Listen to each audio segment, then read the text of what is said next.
Hi, Bill. How you doing? Doing very well. Excellent. You missed me last week, I hope? I did. I had a wonderful time talking to Amanda. She's a very classy lady, but it's always good to be back talking with you. Excellent. And it's been a jam-packed week. A very jam-packed week.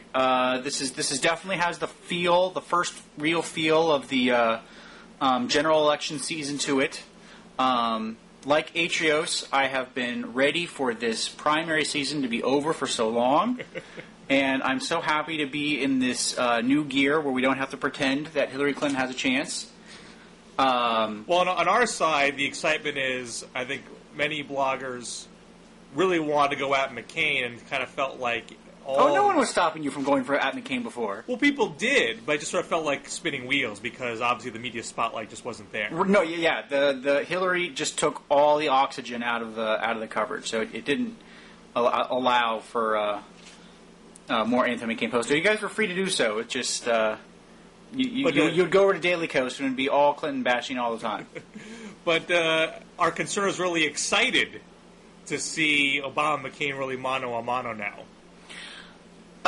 In some ways, yes, and in some ways, no. We can get to that in a bit, but first I thought we would just cover just how, in my opinion, inevitable Obama is, and just what a different election this is going to be in 2008.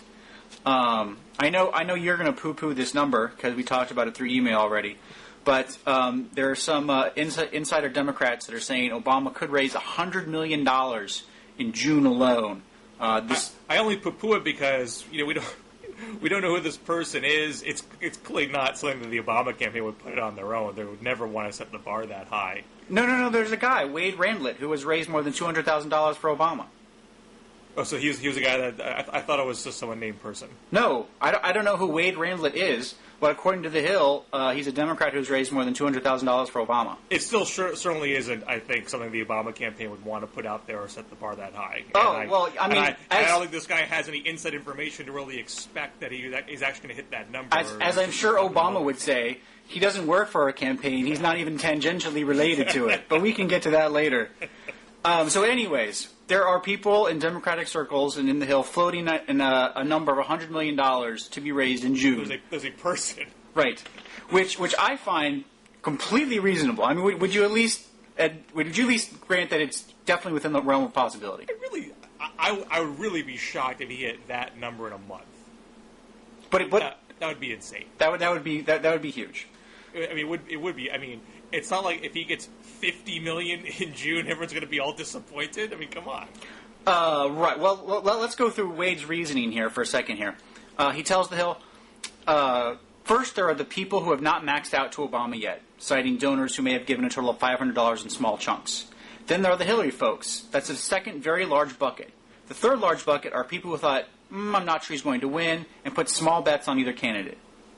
If these news donors give amounts similar to what Obama supporters have given so far in the election cycle, Obama could raise $630 million by the end of the campaign. He has already raised $272 million through the end of April on $1.5 million donors. And just to put that in perspective, that would be more than double than Bush raised in all of 2004. Bush raised $272 million to Kerry's $250 million. And Obama would be coming in at $630. Well, the flaw in that is not everyone's going to max out. No. I don't think he's saying everyone's going to max out. That doesn't require, the 630 number does not require all of the 1.5 million donors to max out. But he's making a guesstimate over how many would. Right. And that's completely, made up. No, he's going off of what Obama supporters have given so far. So if you take the number of what Obama supporters have given so far and add in Hillary's numbers and other people have given in small amounts, then that would add up to $630 million. I mean, I suppose it could happen. It feels very back of the envelope and not based on much else than that. But it's a realistic ballpark that I think sounds completely reasonable. I think the more important thing is it's widely accepted that Obama's going to have plenty of money to compete, if not greatly outdo McCain as far as their individual fundraising is concerned, what we don't know is how much will third-party groups in the RNC be able to mitigate that gap and make the money race, the money primary more competitive. But certainly Obama's going to have ample resources, a very healthy, enthusiastic grassroots army, which is going to help him spread the map, I think, to its maximum ability. True, but as many volunteers as he has, Obama also has many people on staff, as Jamie Snyder at the Weekly Standard points out. So far in 2008, combined campaign spending data for the 3 most recent months available, that's through April, show that Obama outspent McCain 4.5 to 1 on staff salaries, 2 to 1 on office rents, and 25 to 1 on broadcast advertising. And that's according to the Center for Responsive Politics. Now, is this an argument that's favorable to McCain? No, I started this section off on the inevitability of the Obama presidency. So I'm saying this does not bode well for McCain. Now Jamie's arguing the other case. Jamie's saying that Obama's a spendthrift and he has a burn rate of 114%. But I believe that Obama's just going to so outraise McCain that he's going to be able to maintain these high outspending levels through November. And I would, and just to counter Jamie's point, I mean, I think by all accounts, the Obama campaign has been the best managed campaign of the entire season. He got the most out of of those dollars, and the McCain campaign seems to be, kind of rickety and ragtag at this point. It's not a lean, mean machine that he's got going on right now. Oh, it's better than it was a year ago. Well, that's a low bar. Well, we were talking about setting expectations before, so I mean, the Clinton campaign seems to have a lot more fat in it, a lot more bloat. The Obama campaign seems to be very big, but also very deep, which is why it's not just top-heavy in a lot of administrators. He's got a lot of people on the ground in all these states. And Marcos from Daily Kos, as well as many bloggers, have always been huge advocates of a 50-state strategy, not trying to always thread the needle and only compete in a handful of states, to say you got to show up if you want to build the party base and the party message. And that's why a lot of bloggers always rallied around Dean as DNC chair. They've been very excited about the way Obama's run his campaign to date. And so now you have the Obama team and the Dean team sort of merging forces. I mean, it's always true that the nominee gets effective control over the DNC, but they seem to be really a meeting of the minds of the 50-state strategy. There's no conflict in their approach to politics. So Coe says, what is the story, however, is that Dean's 50-state strategy and Obama's 50-state campaign are coming together in this fashion. Campaign offices in every single state. Obama is the only campaign that's promised this type of effort, and they're delivering. So what does that mean?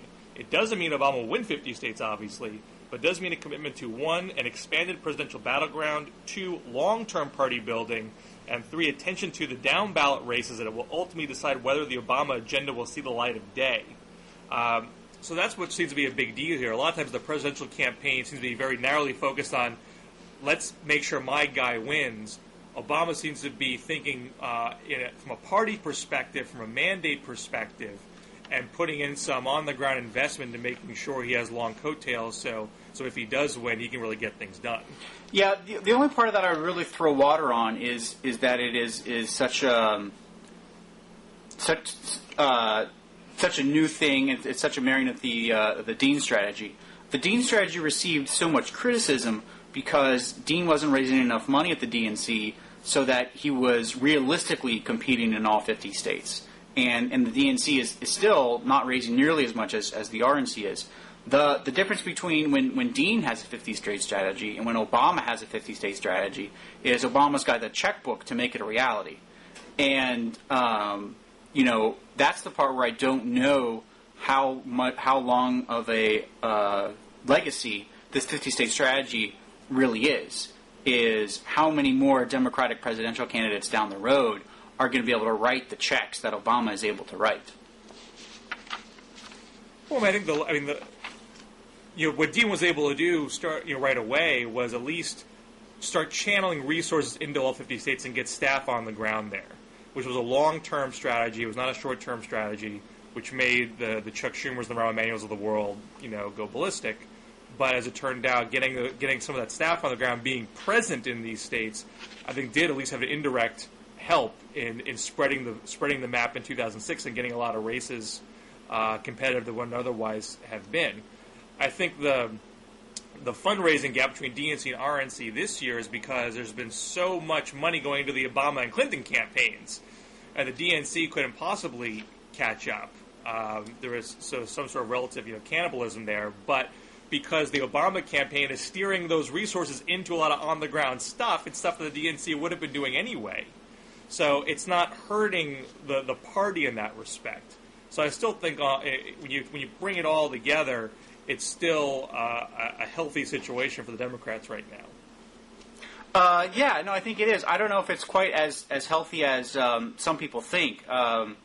Chris Bowers has been talking about this progressive window that is coming into existence, and he believes that if they're able to pick up 20 more seats and 8 more Senate seats, there's this whole slew of legislation they'll be able to pass. He has a great post at Open Left about this. Number one on his list is the Troop Readiness, Veterans Care, Katrina Recovery, Iraq Accountability Appropriations Act, quite a mouthful. The Webb Amendment, Employee Free Choice, District of Columbia House Voting Rights Act, etc. And, there's definitely going to be a window for some of this legislation, but I think when you look at just briefly the more 50-state, red state pickups that Democrats have had, you'll see that these are not quite the progressive people that the Matt Stolers and the Chris Bowers of the world love. Well, this is I think the open question. The Coase, Stoller, Bowers, Dean, down the line, interest in 50-state strategy was to not have that be a prerequisite for diluting the philosophical underlying principle of the party. That if you were showing up in these states and making your case, you could not only spread the map, but also deepen the principle the party is based upon. And there was some evidence of that in 2006. Tester, Webb, Sherrod Brown, these guys ran on economic populist themes and won on them. It's not every last thing that every liberal wants. Webb is not as liberal on certain social issues, for example. But Bill, yeah, this is really annoying. We're having some type of stupid drill. Okay. I'll have to call you back. Okay, no problem. Welcome back, This Week in Blog viewers. We had a little fire here at Heritage. Everyone's okay, I hope. Everyone's okay. It was just actually external to the building. There's some construction going on, and so there was not any fire inside the building. But what I thought was a drill was, in fact, not a drill. It's now a couple hours later, and I'm no longer in Heritage uniform. No coat and tie. So finally, we are of dress parity. I guess so. Yeah. But anyways, before the alarms went off, you were talking about the 2006 Senate class, and you were expressed some heartfelt concern on the progressive liberal side, that even if we had a big progressive window and Obama had long coattails, that there'd be a lot of red state Democrats that wouldn't be with the program. Yes. And I was arguing that may not be the case because we saw economic populists win in red state areas. Right, and you mentioned Sherrod Brown, and I was about to say, on each of those senators and for each of those issues, like Sherrod Brown, you're going to find certain issues, like in Brown's case, global warming, where they're just not able to toe the San Francisco Pelosi Barbara Boxer line in the same way that a senator or representative from California would. And we see that with all of the three special election wins, which are all great accomplishments for the Democratic Party. But those three special election wins that the Democrats have had, in Mississippi 01, Louisiana 6, and Illinois 14, all three of those congressmen voted against the Democratic budget, the blueprint for spending. And two of them actually said that that the Democratic budget hurts families. So while the 50-state strategy is good, for keeping the Republicans out of power, I think when you go to the list of legislative accomplishments that Bowers thinks are going to happen, I don't think these red state congressmen, judging from the voting patterns, which is limited, from these 3 special elections, shows that it's going to be easy to get what he identifies passed. Well, I don't go back and forth too much, but I would say this much: after this election, let me put it this way: if conservatives want to see that Democrat coalition be fractured and be rife with friction going forward post an Obama victory, I think conservatism has some work to do to rehabilitate the ideology. And there's certain things that have to happen on the left to make a liberal progressive ideology be more easily embraced in certain areas. For that coalition to hold, there's always going to be some bumps along the road. But I think we're at a fluid moment right now where conservatism's on its heels. I think the Democratic Party is starting to articulate a different sort of vision, which they didn't really do in 2006. And that's sort of an embryonic stage right now. And the political dynamics might be very different, even as fast as 2009 than they are at the current moment. Well, I think I'll try to use that to transition to our next topic. Basically, I would just respond that conservatism as a brand is not in as much trouble as Republican is as a brand.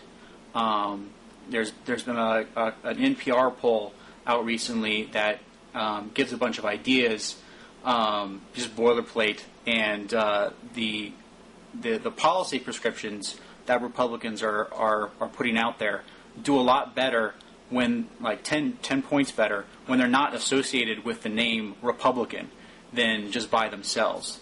So the Republican brand itself is an anchor. Although I think where the Republican brand is right now, 10 point bump isn't all that great. Right. But that Republican brand in the tank has a lot to do with the Congress of Foley and DeLay and Hastert, which is already gone, and the presidency of George Bush, which is mercifully coming to an end. Which brings us to the opportunity for the Democratic brand to take some hits, which leads us to our first Barack Obama item of the day, and that is my good friend Jim Johnson.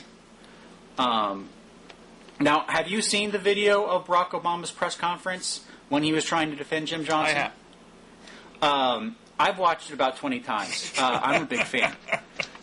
I think that makes you the only American to watch that press conference that often. Well, let's. I'm not going to do an Obama imitation, but his words are just so wonderful. This is Obama. Well, look. First of all, I'm not vetting my VP search committee for their mortgages.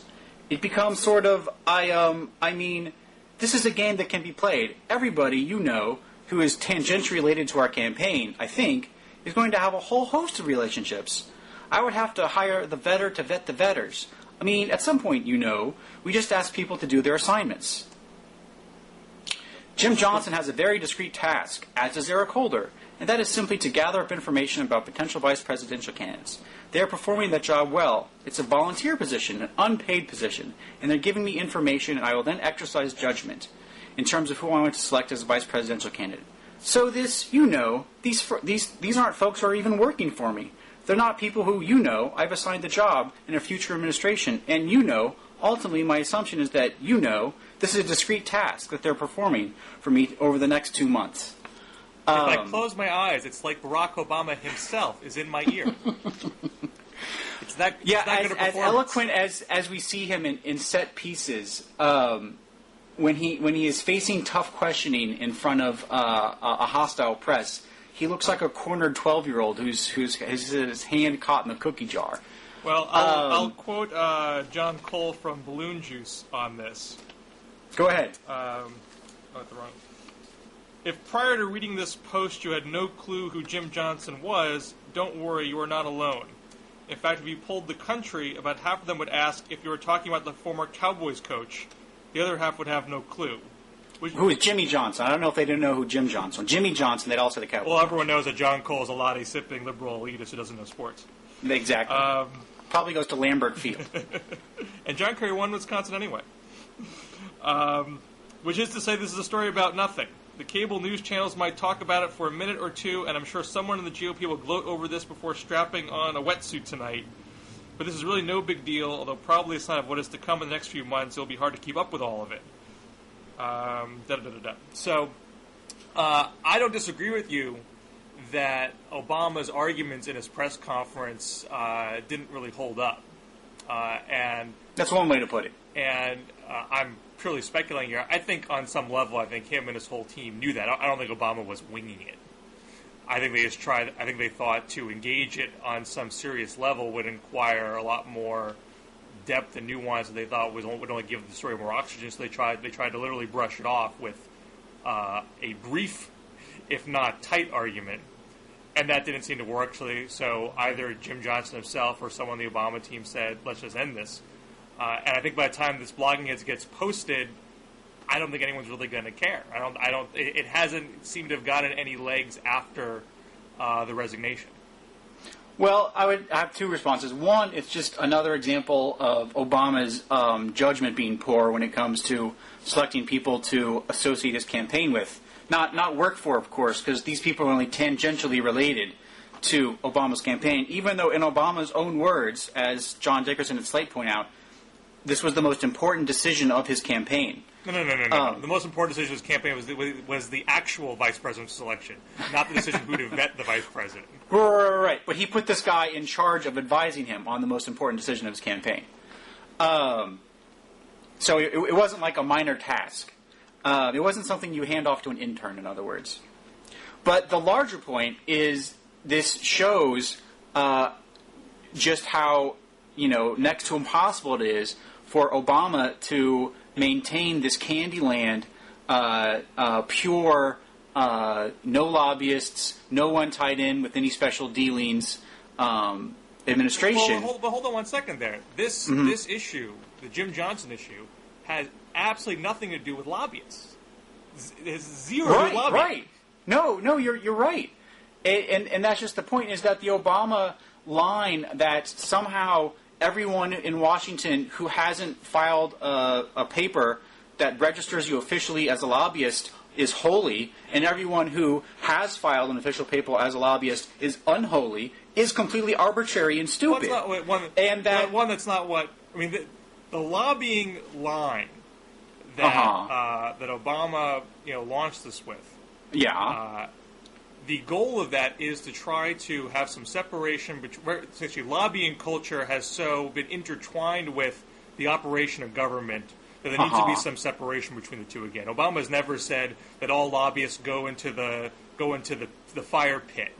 That he explicitly. But he doesn't accept any money from lobbyists. People. Well, that's right. People who has some separation. But when John Edwards was saying we got to take these guys in the back alley and beat them senseless. Mm-hmm. To be a little hyperbolic, Obama's response always was and still is, they get a seat at the table, they get a chair, they don't get to buy the table.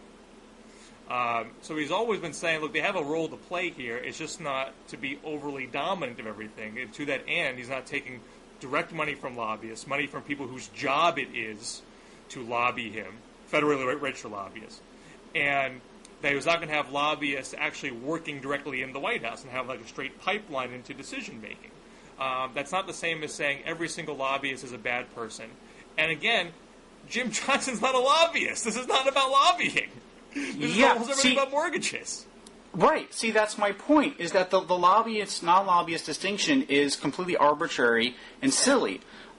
Jim Johnson, who was who was CEO of Fannie Mae, worked personally with the CEO of Countrywide in 1995, helped streamline the underwriting procedures so that Fannie Mae could buy so that Countrywide could buy more of Fannie Mae's so that Fannie Mae could buy more of Countrywide's mortgages to then package and resell.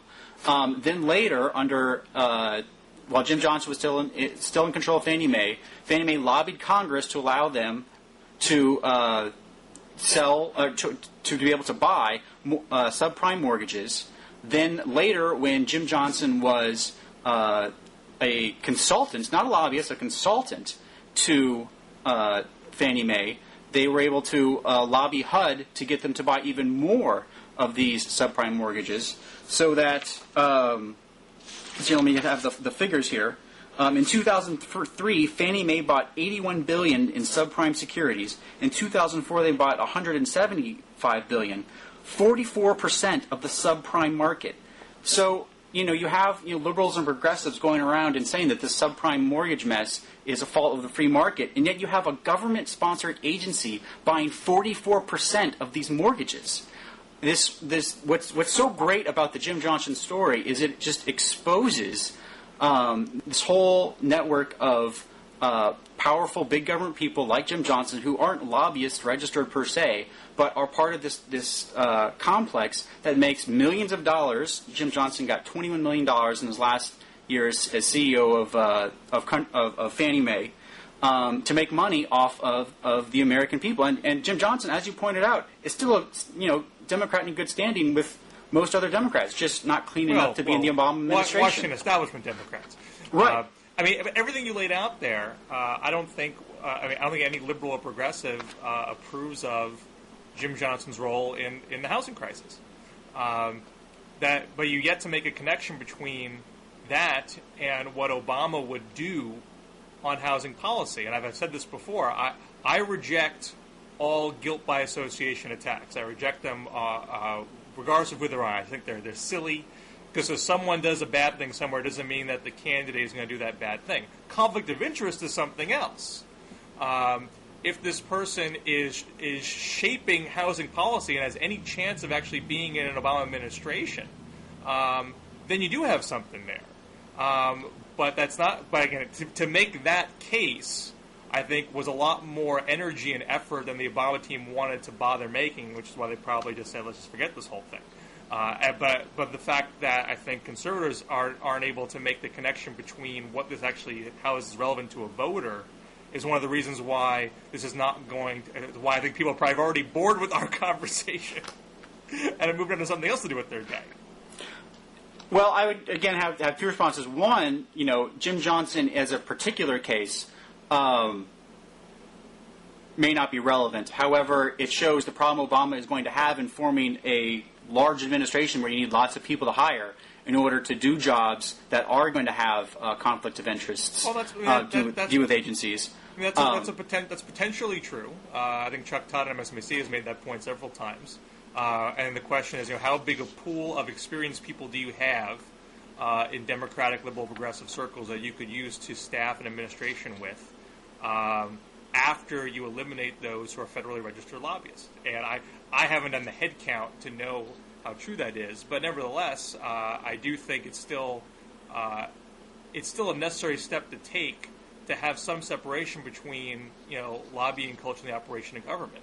Well, I'll tell you what one of the easy answers is going to be, which is anyone with any law and economics training will tell you, is what you'll see is you'll see people registering to be lobbyists a lot less, since that is the arbitrary definition. But going back to that's not a bad outcome. Going back to the law, but they'll still be doing the same work. They just won't be registering as lobbyists. But going back to the other point is that yes, the GOP and McCain are not very articulate on the subprime mess, but Obama's policy actually on it, which is a further bailout, and he supports the Dodd-Frank bill, which would give more power to the Federal Housing Administration to take on more of these loans, most of which are subprime and have no money down. And the Federal Housing Administration is already in the red $9 billion on their existing subprime mortgages. So this is, Obama is supporting a bailout plan, which makes the problem worse. Which I would like to see McCain talk about more. But we have a whole slated topic for criticizing McCain later. Why don't we move to that then? Oh, okay. We can skip right to that. Go ahead. Well, you had some posts on McCain's on Obama's speech in North Carolina on the economy, and then criticism of McCain. Right. Well, you were very intrigued with McCain's latest line that, they say I'm running for a third Bush term while Obama's running for a second Carter term. Yes, I've been a big fan of comparing Barack Obama to Jimmy Carter long before John McCain uttered it. So I was happy to hear him say that. Now you're about as old as me, right? We're both mid-30s? You hurt me. It was just this year I turned 30. Oh, you're a youngin'. Well, you can call me that all day long. So you were born 78. You were born during the Carter administration. Yes. How resonant do you think the line is, he's going to be a second Carter term, is going to be for folks under the age of 50? Under the age of 50? Yeah. I would say under the age of 40 it won't be. I think people who were, in high school at the time still probably remember hearing stories about gas lines, etc. But that's, even taking people over 50, it's still a pretty resonant attack. The problem with it is, you have two Democratic administrations over the past 30 years. One that was not considered strong on the economy and one that was. And I don't think just throwing out the Carter name instantly associates Obama with one Democratic administration as opposed to the other in terms of the economy. Well, see, that's the great part about Obama is there are so many other parallels. Do you want me to list them? Please. Okay. Well, just like in 1980, Jimmy Carter fought off a established figure that everyone thought was going to win. At the time, that was Ted Kennedy. Barack Obama has done the same thing with Hillary Clinton. That's not parallel. Well, you can let me make my case. The Republican Party brand was in the tank following a failed presidency and a scandal called Watergate. This time we have Bush and Abramoff. You had a rising energy crisis. You had threats of inflation. And Obama is proposing many of the same policies that Carter did.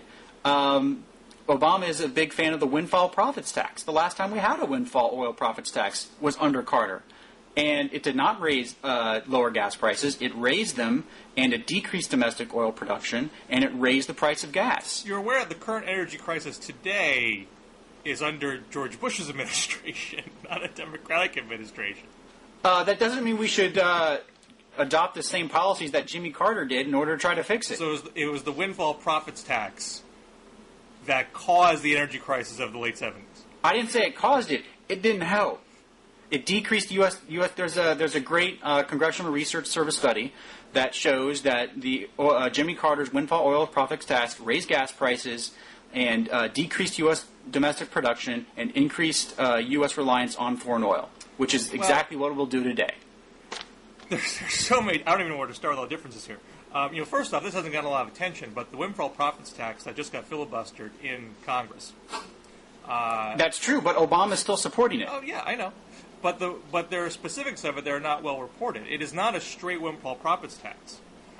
Profits that are profits that are reinvested in either renewable energy production or refinery expansion would not be subject to the windfall profits tax. When was the last time a refinery was allowed to be built in the United States? There has been refinery expansion that's happened. Bush always says no new refineries. That he always doesn't mention there has been refinery expansion.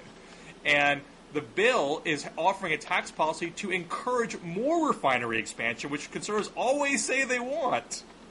And this got filibustered, regardless. So the specific windfall profits tax that was proposed is not identical.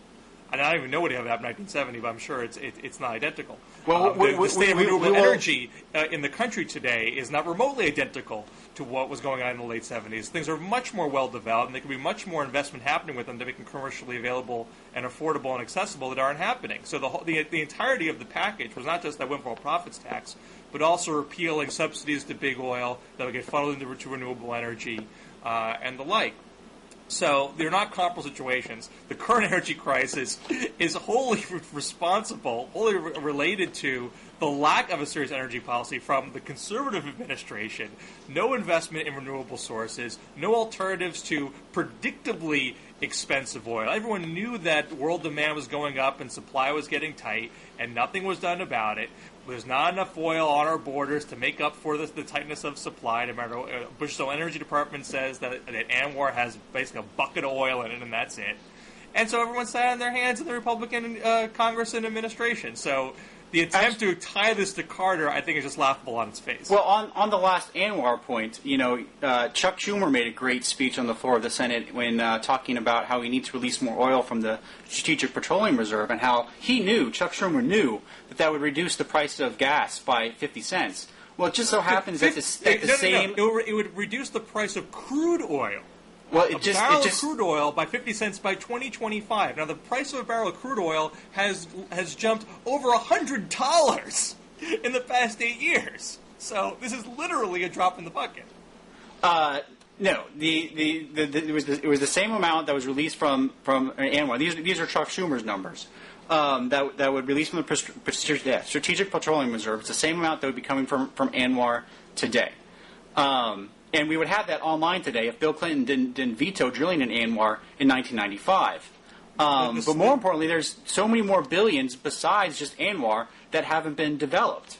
And the Republicans in Congress are just clamoring for more drilling and development of oil shale in Colorado, Utah, and Wyoming. You have the Chinese government drilling just 60 miles off the coast of Florida when our oil companies aren't allowed to do so.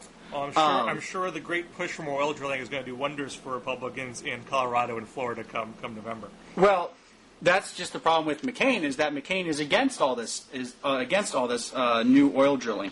Let's see here. So why is McCain accusing Obama of being the next Jimmy Carter?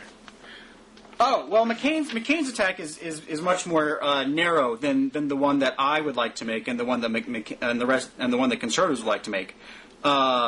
Larry Kudlow had a post at the corner right after McCain gave his energy speech, which was the title of it was "McCain is exactly wrong on energy."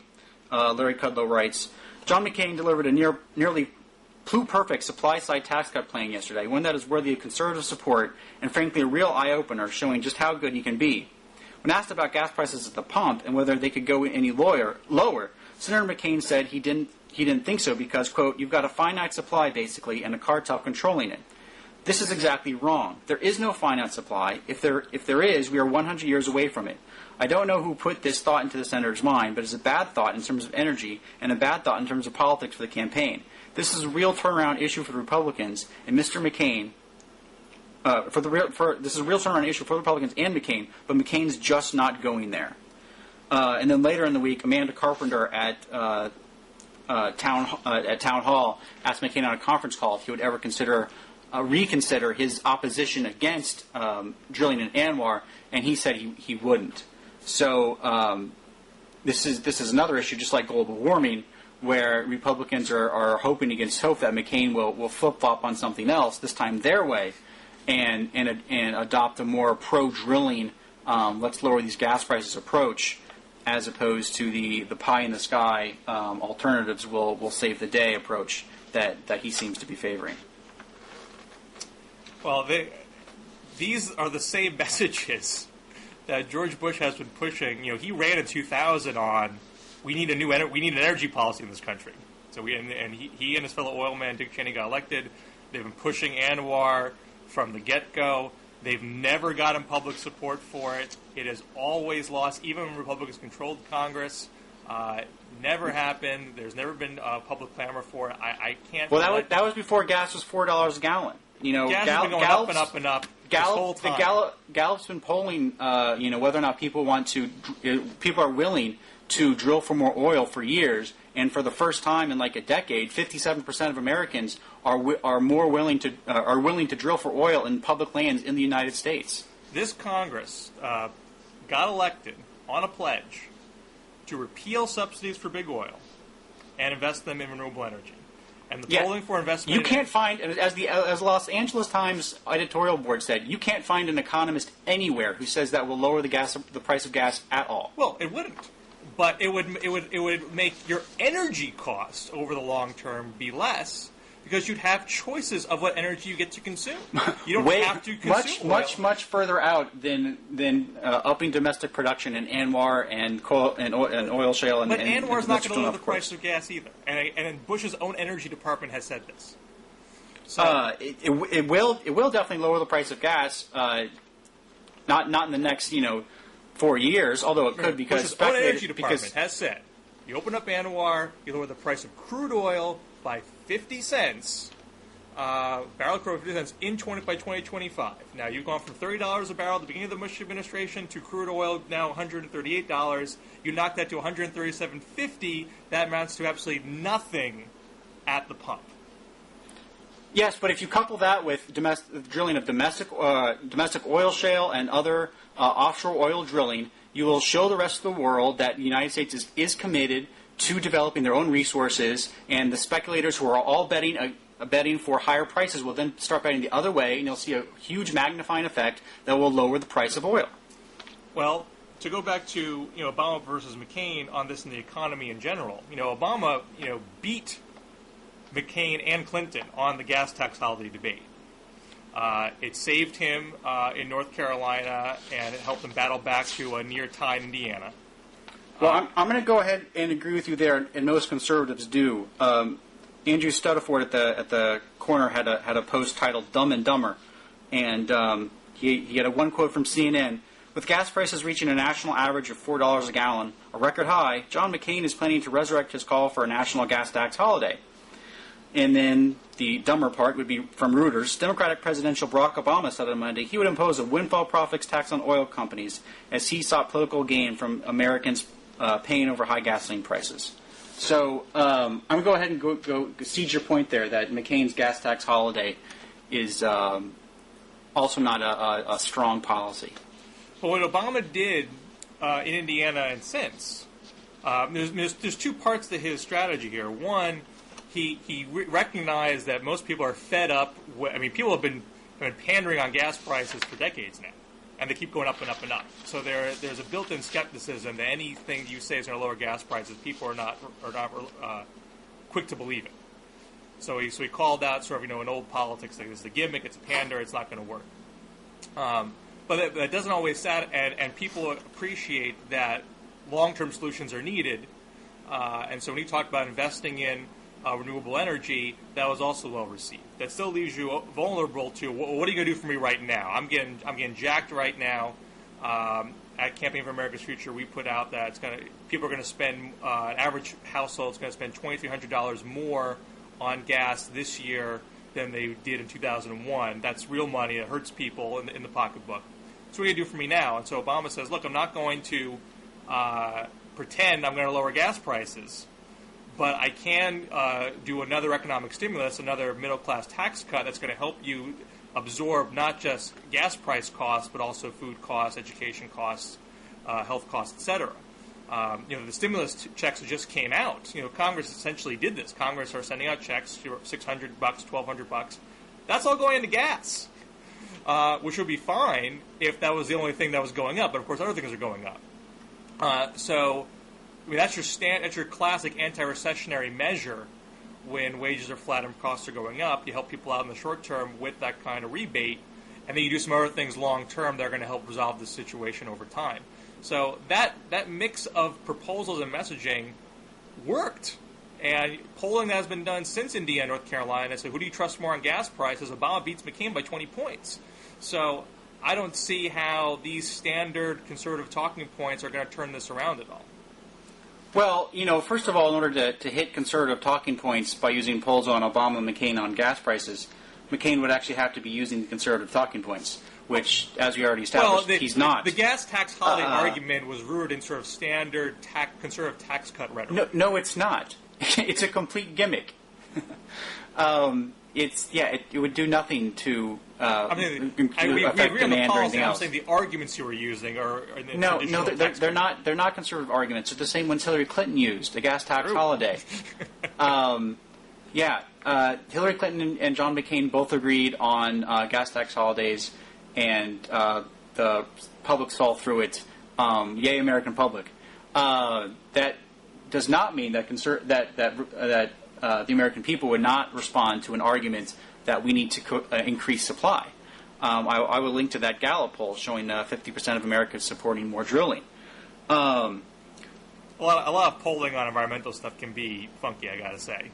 Wording matters a lot on these things. Well, I wonder what kind of choices we're presenting. presenting. I encourage people to look at that Gallup poll and look at the other range of questions that they asked on that subject. And people can see for themselves what people like. But returning back to Obama and Carter, of course, everyone remembers Carter's malaise speech given in the sweater, talking about how we all just need to buckle up and suffer for a while. Obama is trending on that trending in that direction. He had a interview with CNBC's John Harwood and Jim Garrity at the campaign spot on National Review wrote a post called basically highlighting this. Garrity writes, "At first I thought the RNC was making too much of this Obama state on gas prices. But after further review, I think this has the potential to be rather damaging to the Illinois senator." Then he goes to the transcript. Barack Obama says, "I think that we've been slow to move in a better direction when it comes to energy usage. And the president, frankly, hasn't had an energy policy. And as a consequence, we've been consuming energy as it's infinite. We know now that our demand is badly outstripping supply, with China and India growing as rapidly as they are." John Harwood. "So, could the high oil prices help us?" Barack Obama. "I think that I would have preferred a gradual adjustment. The fact is that this is such a shock to the American pocketbooks is not a good thing. But if we take some steps right now to help people make the adjustment, first of all by putting more money in their pockets, but also by encouraging the market to adapt to these new circumstances more rapidly, particularly U.S. automakers." We go back to Garrity. "The obvious inference that Obama doesn't object to a $4 gas per se, just how rapidly the price increased. Most Americans hate it and want gas prices to go down as rapidly as possible. Obama wants to, quote, help people make the adjustment to, quote, new circumstances. Is reducing the price of a gallon of gas a priority for Obama or not? Or does he, like Thomas Friedman, believe the president should guarantee people a high price of gasoline forever?" And I think this will be phrased in upcoming debates and press conferences. Barack Obama, do you want to lower the price of gas or not? And it's going to be interesting to see whether he says, no, I think it should be high, and Americans should just adjust, because that's not the line that the Democrats in the House are doing it. Nancy Pelosi is still sticking to her common sense plan to lower the price of gasoline. So it'll be interesting to see whether Democrats go ahead and admit, yes, we are for high gas prices and we want to help you deal with it, or if they're still going to stick to their rhetoric about lowering gas prices. Well, again, to my earlier point, it's not a question of whether you're for high gas prices or against high gas prices, whether you're for affordable energy costs, so your overall budget can handle what it takes to fuel your lives. No, but it's about the goal. Is the goal of Obama's policy to lower gas prices, or is it the goal of Obama's policy to let gas prices stay high, do nothing about them, but try to ease the pain in some way?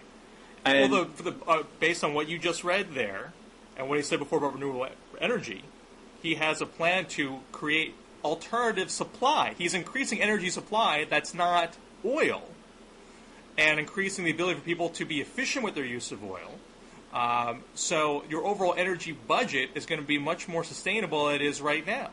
And he's making an honest point that, and the candor on this has helped him recently, to say it's not a question of whether I'm for or against gas prices being high. They're going to be high because of the realities of supply and demand. And by talking straight about that, he seems to be going very well. I'd go back to what my boss, Bob Borisaj, he blogged at the Huffington Post recently. This is part of a larger economic vision here. Obama calls for a bottom-up prosperity based on his version of putting people first. He wants to invest in education and training. He generate millions of new jobs and a conservative drive for energy independence. He created a national investment bank to rebuild and modernize our aging infrastructure and put people to work.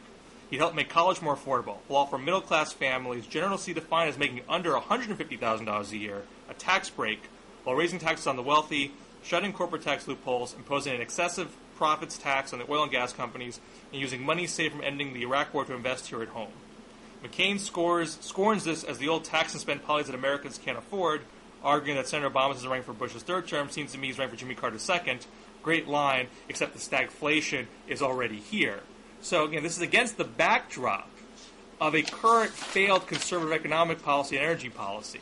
That gives you the opening to say, I'm talking straight with you about what's going to go on in the future, and I got a plan to deal with it, so your bottom line is going to be better off in the end. And so you can try to, parse that out and twist around if you want, but because there is this Republican brand albatross around everyone's neck, that's much, much harder to do. I do agree that McCain is not a good messenger on the economy, and Obama does tell a good story. But this may or may not surprise you. I don't think massive government spending on infrastructure and tax cuts for advanced education, and which he presupposes the $4,000 a year grants for college education. He requires people to work for community service afterwards. Which as Pedro said in our last speech, it's better for people to go off and make money and not, serve in low-paying jobs. But yes, the standard conservative response would be that this is classic tax and spend liberalism, and there's nothing in Obama's plan that most economists would tell you would grow the economy. Instead, what you have are massive new spending. Before you were talking about the rebate checks. And as you said, they were eaten up by gas. So I guess my question is that extra government spending, that $150 billion that we've already poured into economic stimulus, is it your position that has helped us out of the recession or has not helped us out of the recession? Just really quickly. I mean, I think what just passed was fairly small and not well targeted enough to be as effective as it could have been. Okay. That was $150 billion, and it's done nothing. But again, it wasn't well targeted. Yeah, and Obama's proposing another $50 billion, which is smaller. Obviously, I'm a little more libertarian than you are, so I'm not a big believer in government being able to target money correctly in order to invest the economy. Instead, I would like to see taxes lowered. 30 years ago, America had a low corporate tax rate. Now America has the second highest corporate tax rate in the world, and Obama wants to keep it that high. Interestingly, though, his new economic advisor, Jason I don't Furman, think that corporate tax rate line is accurate. I don't think that actually is the effective tax rate you take in all the various I will provide a link from the Tax Foundation. The Tax Foundation, yes. But either way, always accurate. Either way, Obama's new economic advisor agrees with me that the U.S. corporate tax rate needs to be lower. Goolsbee or Furman? Furman, the new guy. And Furman has said that he is not there to impose his opinions. He's there to help coalesce all the opinions. Right, I'm just telling you what his opinion is, okay. And that is that America needs to lower its corporate tax rate like John McCain wants to. And also, taxing capital is anti-growth. Barack Obama wants to nearly double the capital gains tax from 15 to 28%. So what you see is you have massive new what he calls stimulus spending, $50 billion in spending. You have keeping corporate taxes high. You have raising taxes on the most productive way to help the economy, and that is through capital gains. It is classic tax and spend. And I agree that John McCain is not the best deliverer of this message. He's a little late to the party on it. So he's not going to be able to deliver it well when he has so many records of flip-flopping on it. But this is what makes me so excited for an Obama presidency is that I do believe the economy is going to continue tanking under Obama, that energy prices are going to continue to rise, that we're going to be talking about a global warming bill that anybody with a shred of honesty admits will only raise prices, and we're having, for the first time in a recession since the Great Depression. Herbert Hoover actually raised taxes when he became right before the Great Depression. So during the recession, we're now raising taxes. I'm sorry? What conservatives have been doing on this, and Steve Bannon on the Carpetbag Report pointed this out, I think he was citing Michael Dobbs of the Washington Post, to sort of blithely say that taxes will be raised gives the impression that taxes will be raised on everybody. and McCain has been doing this a lot, every group is going to have a tax raise, which is not true. And as Steve cited, Douglas Omendorf at Brookings, Obama said would eliminate income taxes for 10 million Americans. Quote, it's very clear taxes for lower-income Americans will decline under Obama. But there's a middle-class tax cut as a part of this as well. He's making, actually, a tax fairness argument that things have gone out of whack. I agree. It's a fairness argument in that Obama is trying to say, we have a pie, we need to deliver it more equitably, more fairly, and McCain is saying, no, I just want everyone to have more pie. And Obama is raising taxes. As the Annenberg Political Fact Check, who I know you don't love, but John McCain's campaign called Barack Obama's plan the largest tax raise since World War II. And Annenberg says, no, that's not true. It's not the largest tax raise since World War II. It's only the 5th largest tax raise since World War II, which still shows you that it is a tax raise on the American people to the tune of $103 billion, according to Annenberg Political Fact Check. So we are raising taxes going into recession. On some. Which we haven't done since Herbert Hoover. No. That's not on some. That's on total. Everyone. The net effect of all taxes It does not raised mean that goes every up. American is having their tax raise. It does not mean that. I'm sorry, it doesn't mean what? It does not mean that every American is having his or her taxes be No, raised. I'm not saying it means that. I'm saying that Americans' total tax bill, the percentage of GDP... You know when you say total that it sounds like that. Okay. Well, how do you want me to say it and yet still communicate the fact that the total amount of money that Americans are writing in checks to the United States government is going up? Well, if you said it with some precision about who is having their taxes raised, then I think it would be fine. Okay, but the overall effect is that the total amount of taxes being paid, whoever's paying them, is going up, which we haven't done in a recession since Herbert Hoover. Well, again, we've had 8 years of a conservative tax policy where taxes were cut and taxes were not raised. This was even a Ronald Reagan thing where he copped out halfway through and raised some taxes. Taxes were just cut. And it didn't work.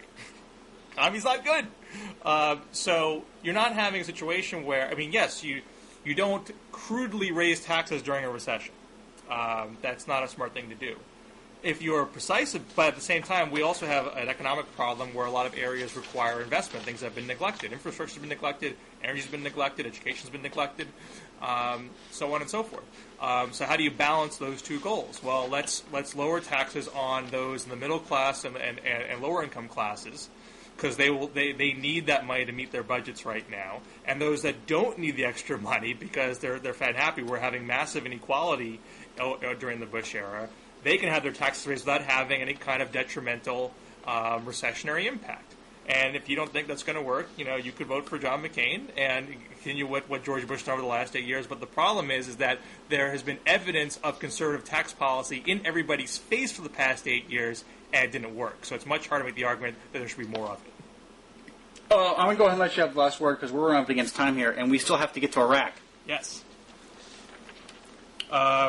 So this was sort of an interesting example, I think, when McCain was on the Today Show and he was asked about could he give an estimate when troops would come home, and he said that was not important. It was more important to end casualties. You saw, I think, probably the first example since the Clinton campaign suspended her race, when all the elements of the Democratic / lower progressive infrastructure that's out there kind of... Oh, just call it the left-wing noise machine. If you like. Really targeted themselves in lockstep and really hammered McCain on it. And McCain complained that he was being quoted out of context. But I thought that both Talking Points Memo and Josh Orr at MyDD had good comebacks to that. Josh Orr had said, pointing to Mark Ambedeur at The Atlantic, Ambedeur says, Obama believes that the presence of U.S. troops exacerbates the tension and gives Iraqis a crutch to delay political reconciliation. McCain does not. One would think that those differences are a sufficient basis upon which to launch a political attack, unquote, talking about McCain's later comments about having a not permanent occupation along the lines of Germany and Japan. Josh Orr says, oddly, that's exactly what this is about. but some seem unwilling to accept that there is a large body of evidence supporting only one side of the argument, that how long we stay will, almost without question, be in at least some way tied to how many casualties we suffer, and therefore it matters a great deal. Talking Points memo says, I would say that in context of Iraq, when they come home, and whether they come home, are actually inextricably combined. Presumably, U.S. military personnel won't be in Iraq 20,000 years from now. At some point, they'll come home, but staying for many decades is, in the context of most of our lives, the same as staying forever. On the latter point, McCain doesn't say that reducing casualties is more important than getting people home. He's saying one is his focus, and the other isn't very important. Some of these references by McCain are treated as gas, but they are not. This is what McCain believes, that we should have a long-term troop presence in Iraq to guarantee the survival of pro-U.S. government and assert power in the region. That's not a crazy position. That's the position of the current administration. That's where we're currently trying to secure an agreement with the Iraqis to ratify that goal. The problem isn't that McCain's position is incomprehensible. It's just not popular. So the point is that even though when McCain engages this and says, you're not being fair to me, look at my whole context, the whole context is not very favorable to McCain. And so it's the fact that we can push these arguments, that the liberals can push these arguments into the larger discourse now is something that really hasn't happened before. And I think it's one of the reasons why McCain's having a difficult time getting traction. A couple of things on that. I actually thought Marshall's post was a lot better than the Mighty D one.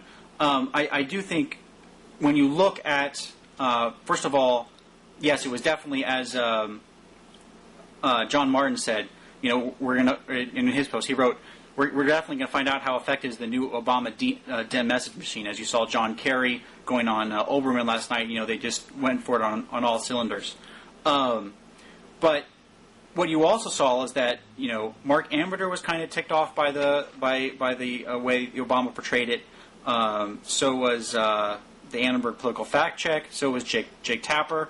As Tapper points out, of course, the DNC has released a web video called Not Too Important, which combines the new McCain comment with McCain's 100 years remark. You can watch the new DNC ad here. In both instances, McCain says what's important to him is not whether or not troops are physically in Iraq, but what they are being harmed. And in both instances, the DNC somehow clips off the last part of that sentence. And so what you're seeing is that close observer of this campaign, the Mark Amberters, the Jake Tappers, the people who cover this, are seeing the dishonesty in the way the Democrats and Obama is portraying this. And I thought, Marshall kind of had a good point, which is, when you get down to it, this is a question of whether or not it's important, when the troops come home, and that McCain does believe that we should have a long-term presence there. But for close observers like Amberter, he breaks it down this way: the difference between McCain and Obama are clear enough. Obama wants a bare-bones presence in Iraq, and McCain is willing to tolerate a much larger one. Obama believes the presence of U.S. troops exacerbates the tension and gives Iraqis a crutch to deploy political reconciliation. McCain does not. And so when Obama makes these attacks that McCain doesn't care, and when the DNC chops off the rest of the quote, it just shows they're being dishonest and not allowing the full debate to go forward. They are going to have a debate on Iraq. The American people are going to be asked to decide whether or not they believe that the troop presence through the surge has helped what everyone says is progress in political reconciliation. And we're going to see whether or not Obama sticks with his promise to remove all troops within 16 months, 12 months, or whether or not he changes direction on that, as Samantha Power said he was. So we'll see. Well, I think there's evidence here that sometimes you do the quick soundbite to get people's attention, but I think when the debate gets engaged, folks are more than happy to talk about the larger context and hear the full quote and debate that. There's been a number of posts in the liberal blogosphere this week about the growing evidence of permanent bases in Iraq. Spencer Ackerman at the Washington Independent talking about how they're about to enter this agreement, but they're denying those permanent bases.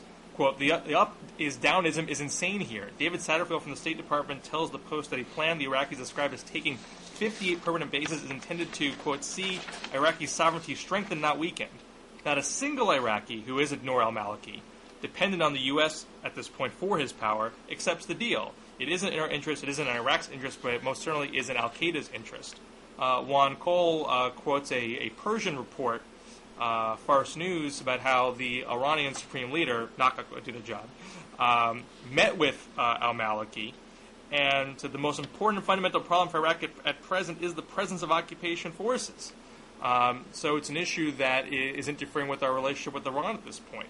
Yeah, can you imagine that? The Iranians don't want to have us to have bases there. They don't, and that's why they want to have nukes to buffer from that. I have two questions for you. Are you also against permanent permanent U.S. bases in Afghanistan?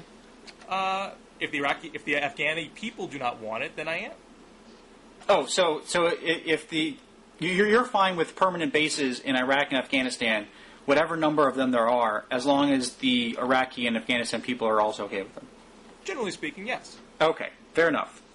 I mean, our first session ever, we talked about this over a year ago. We talked about this permanent base issue, and I thought it was kind of silly then, and I still think it's silly now. When you think back to the bases that we were building in Saudi Arabia during the Gulf War, after the Gulf War, we all thought those were permanent. We had agreements with the Saudi Arabian government that these would be permanent. And after 9/11, we made a decision to move out of those bases, and we're no longer there. So in other words, they were a little bit less than permanent. And Suyin had a great post to Fire Dog Lake, quoting an interview that Engel had with Diane Rehm. And Engel said, that's the question. Is it a permanent base or is it not? And the details of this have not been published. The U.S. and Iraqi officials I've spoken to said they would not be U.S. permanent bases in Iraq. They would be Iraqi bases, and that the U.S. troops would reside on them as tenants and may have to pay some sort of nominal rent. So there would be some face-saving device. And that just to me shows what a made-up issue it is that there's always going to be some, made-up, pay some rent, have them there. But at the end of the day, what you have is each administration, whether it's John McCain or whether it's George Bush now or Barack Obama tomorrow, is going to make the decision whether or not they want to have U.S. troops in the country right then, and whether or not you call it, U.S. permanent U.S. territory like Guantanamo Bay is not, because we're technically renting that from Cuba, or whether or not you have a base in Iraq, or whether or not you have your U.S. troops paying rent, whatever. Calling it a permanent base doesn't mean anything. Well, it's just whether or not the U.S. troops are there and using it right now. The Saudis. It's arguably a reason why Al Qaeda exists, because there were bases in Saudi Arabia. It's the central dispute in all of this McCain Iraq 100 years business. So to say that you should listen to the context of McCain's quote, when the context is this philosophy, this foreign policy objective of maintaining a permanent military presence there, which the Democratic argument, which Obama has advanced, is that is a detrimental foreign policy goal that is making the situation worse in the region, destabilizing it, helping terrorists recruit, etc. I mean, you could say, sure, maybe it's possible 20 years from now there'll be some other sort of foreign policy predicament and they'll say we can't keep them in Iraq, let's shift them over to Iran. It still doesn't take away the fact that having the bases there causes foreign policy problems. But at the same time, it leaves an opening that if you want to prevent Iran from getting nuclear weapons, it's also a bargaining chip on the table that we could use, because they have now made very clear this is our biggest problem with this whole operation. We do not want U.S. troops on our border. So if that could be part of a deal to say, okay, we want a permanent bases there, and you'll stop your nuclear program. I would have other elements to be part of that deal. That could certainly be part of the discussions and should be. So I would hope we have that kind of debate. McCain keeps saying he wants to have all these town halls, so we would delve into these issues more deeply, and then he goes off on various cheap attacks. Maybe we'll get to these town halls and actually delve into these things in some serious depth. Good. Well, I think combined with our pre-fire session, we're well over an hour, actually. Probably. So we'll leave it there. All right. Next week would be you and someone other than me, right? I'm going to figure that out. Okay. Well, I'll see you in 2 weeks. Sounds good. Take care.